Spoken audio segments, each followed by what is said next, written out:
Hi dear students, myself Dr. Viral Shukla, Assistant Professor and Head Department of Microbiology, LJ Institute of Applied Sciences. Today I am here with a topic of gene regulation with the example of lycopyrrone. So first we'll understand about what is gene regulation. Regulation of gene, it occurs for the controlling of transcription and translation process. Now, why gene regulation is required, that we will understand in detail by the presentation. So let's move on. So the process of regulation of gene expression begins with the transcription of the gene followed by the translation of mRNA to yield a protein. So let's move on. So gene regulation in prokaryotes. Now this valuable process create a problem for a cell because many enzyme catalyze reaction that are needed almost all the time. Their functions are referred to as housekeeping functions. These genes are called housekeeping genes who are responsible for the coding of housekeeping enzymes. Now, many housekeeping genes express continuously and they are said to be a constitutive genes. Other enzymes are only needed at certain times and in certain environments. Genes coding these enzymes are expressed only when needed. Therefore, their expression is regulated. Now, this regulation is to conserve energy and cellular material. Now, one more thing I want to clear over here, that see, as I explain you about that two types of enzymes are present into the cells. One that is known as constitutive enzyme and second one which are known as inducible enzyme. Constitutive enzymes are responsible for the regular metabolism and they are needed always in the cell, means on regular basis. Now inducible enzymes are like they are needed in certain environment and in certain condition. So these inducible enzymes are not always required. One more thing, see, as you know about the cell size of prokaryotic cell, it's very much small. So you just imagine that lot of enzymes, if lot amount of enzymes are present, then how the cell is able to work. So cell has divided the function between these two types of enzyme, that constitutive enzymes are also, these constitutive enzymes coding genes are also known as housekeeping genes. And you know about what do you mean by housekeeping? To remove the unrequired material from the house. So housekeeping genes are responsible for the removal of certain certain enzymes which are not required on a regular basis. Now one more thing, I just want to give example of this regulation. Beta galactosidase enzyme is a best example of this regulation process. Beta galactosidase enzyme is known as inducible enzyme. And this inducible enzyme, I just want to give you example. If you are working on Escherichia coli with lactose, then if lactose is the only sole carbon source for the growth of Escherichia coli, then around 3000 molecule of beta galactosidase you will able to find within the cell. But when the glucose is not available, only 3 molecules of beta galactosidase is present. Now this is called regulation, means housekeeping genes has removed around almost all the molecules of beta galactosidase from the cell. So this is called regulation. So the enzymes which are required during regular metabolism, they are known as constitutive enzyme, and the inducible enzyme require always inducer. Now in case of beta galactosidase, the inducer is lactose derivative which is known as allolactose. So now the regulation of this type of gene expression is generally carried out by two processes. One is known as positive control, positive regulation by which is done by the activator protein, and negative regulation which is done by the repressor protein. Now, what is positive regulation and what is negative regulation? So, negative regulation is when protein is going to bind with the DNA and inhibit the initiation of transcription. This particular process is known as negative control.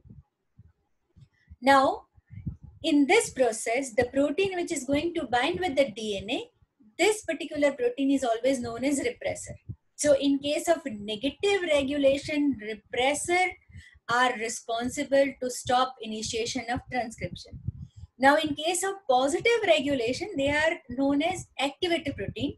So here the protein is going to bind with the DNA and it promotes the initiation of transcription. And this type of protein are always known as activator protein. So I hope you understand about what I want to say.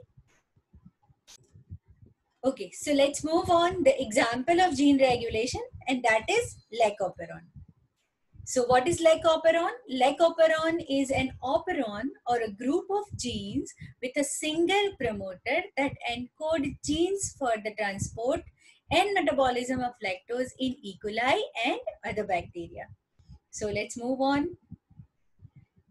Now, these are the key points of lac-operon. Lac-operon of E. coli contains genes involved in lactose metabolism. It's expressed only when lactose is present and glucose is absent. So this particular thing is also known as catabolic repression. So as I already told you, constitutive enzymes are responsible for the glucose utilization. So when glucose is available, lactose utilization will not be there. Now, why lactose utilization will not be there? Because for lactose utilization, cell require beta-galactosidase. And what is role of beta-galactosidase? Beta-galactosidase is responsible for the conversion of lactose to glucose and galactose. So, as already you know about negative and positive regulation, so up till glucose is available, lactose utilization will not be there. Two regulations turns the operon on and off in response to lactose and glucose levels, like repressor and catabolic activator protein. The lac repressor acts as a lactose sensor. It normally blocks transcription of the operon, which is also known as negative regulation. Stop acting as repressor when lactose is present.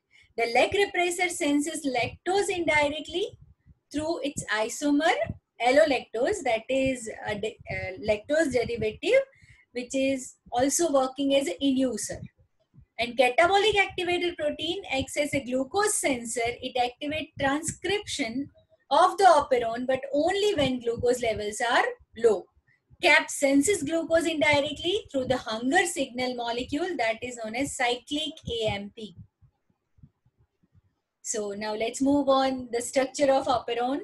Lac-operon contains three genes, three important genes, like Z, like Y, and like A, as well as it also contains like I.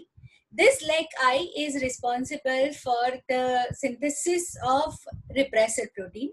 Now I just want to clear over here that repressor protein, which is going to be synthesized by like I gene, that is always in activation mode.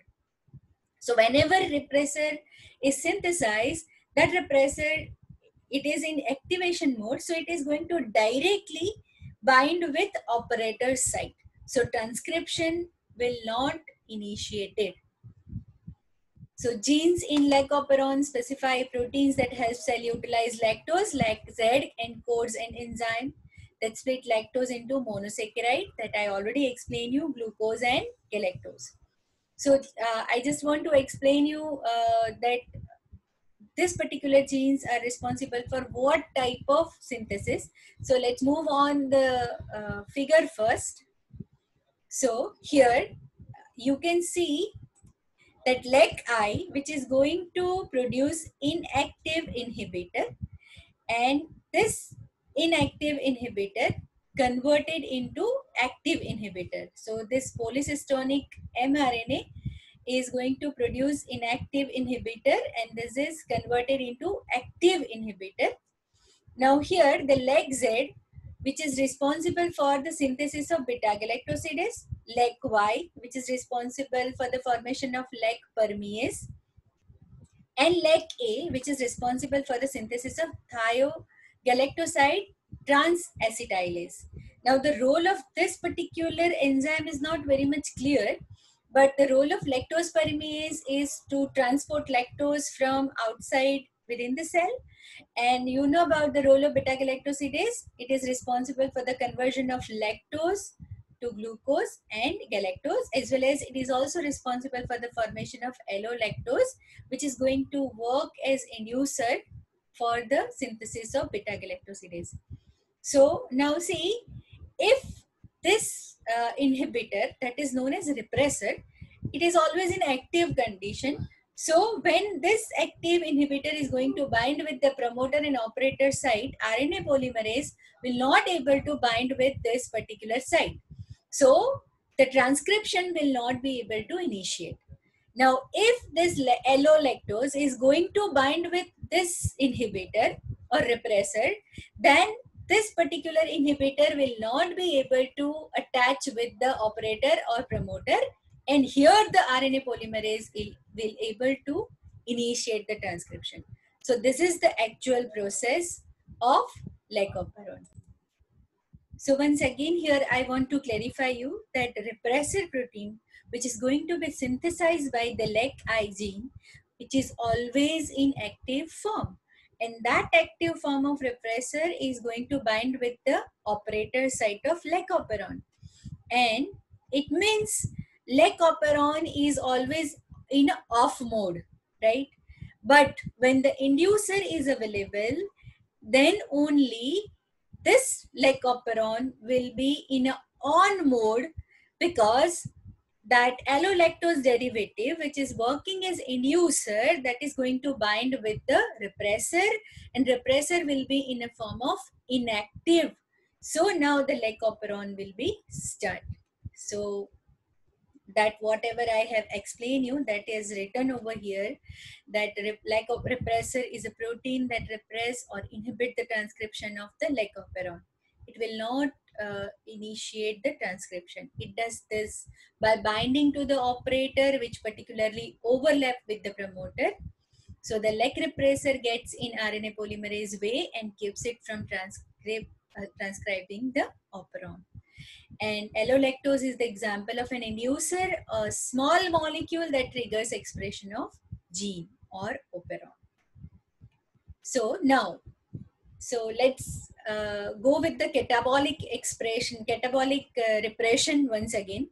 So what is catabolic repression? When glucose is available as well as lactose is available, then what is going to be happen?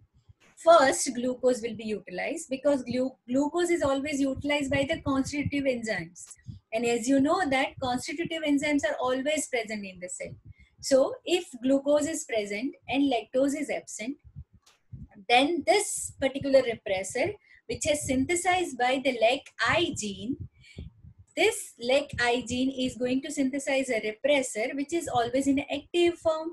So it is going to bind with the operator site over here, and it will stop the transcription, right? So glucose is available, and that glucose is utilized by the constitutive enzymes.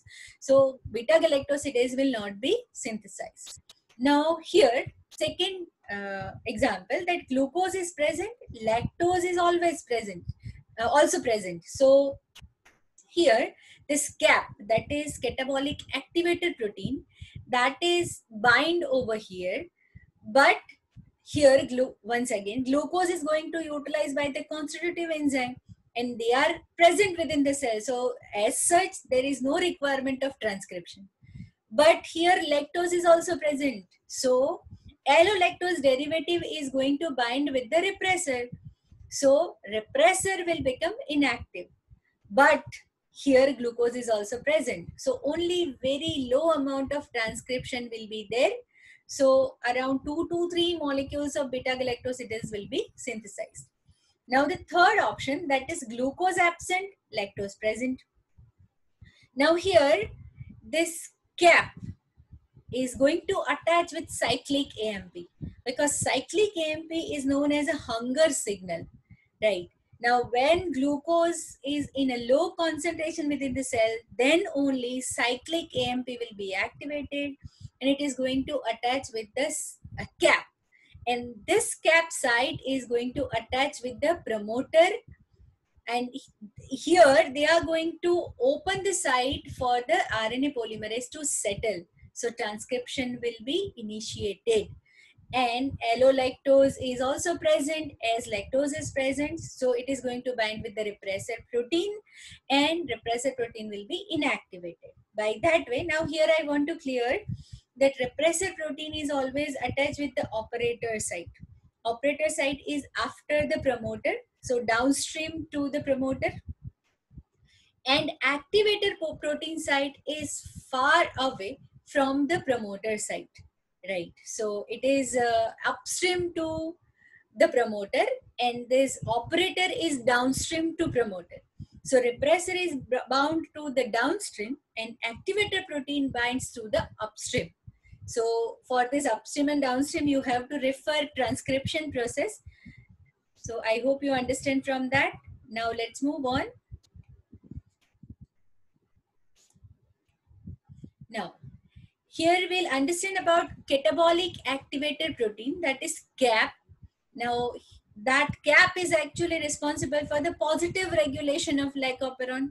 So, here, if low concentration of glucose is there, then cyclic AMP, I already explained you, that is a hunger signal. It is going to bind with a CAMP. So here you can find over here that CAMP and CAP is attached with each other, and they are going to bind with the CAP site. Now here the promoter is open for the RNA polymerase, so high transcription will be there. Now here concentration of glucose is very low. In that case only cyclic AMP will be activated. So in this case lactose will be utilized, so transcription is needed. Now, if high glucose concentration is available, now in this case, there is no need to go for transcription, because as you know that glucose will be utilized by the constitutive enzyme. So cyclic AMP obviously not available as glucose is in high concentration. So this catabolic activator protein will be free. Now here promoter is free, but RNA polymerase, see here RNA polymerase will able to bind with as promoter is open, but very low concentration of transcription will be, very low level of transcription will be there if lactose is present in very low amount. If lactose is not present, then here repressor protein is going to bind with the operator. So as such, there is no transcription is going to take place. Okay, so let's understand about this by explanation. CAP is not always active, able to bind DNA. Instead, it's regulated by a small molecule called cyclic AMP, which is known as hunger signal when very low level of glucose or glucose is not available. CAP is only active when glucose level are low, because CAMP levels are high when the glucose is not available. Thus, the lycopyrrone can only be transcribed at high levels when glucose is absent. This strategy ensures that bacteria only turn on the lycopyrrone and start using lactose after they have used up all the preferred energy source, and that is glucose. Now, so this is a summary of lycopyrrone responses. See, when glucose is available, lactose is not available, CAP will not going to bind, repressor is going to bind, so no transcription will be there. If glucose is available, lactose is available, CAP is not going to bind, repressor is also not going to bind because allolactose will be there. So low level of transcription will be there. Now glucose is not available, lactose is not available. Now here CAP bind and repressor bind, there is no transcription.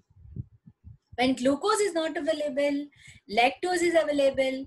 So here CAP is going to bind with CAP, that is a catabolic activator protein. So it is going to promote the transcription. So repressor is not going to bind as lactose is present. So allolactose inducer is going to bind with the repressor and strong transcription will be there. I hope you people are very much clear about the leg operon. Once again, four most important gene like I, Y, Z, and A. They are most important and promoters. You have to clear about the repressor, activator, uh, role of repressor protein, role of activator protein, and negative and positive control over here. Then only you will able to understand about the leg operon. I hope you enjoy the lecture, guys. Thank you.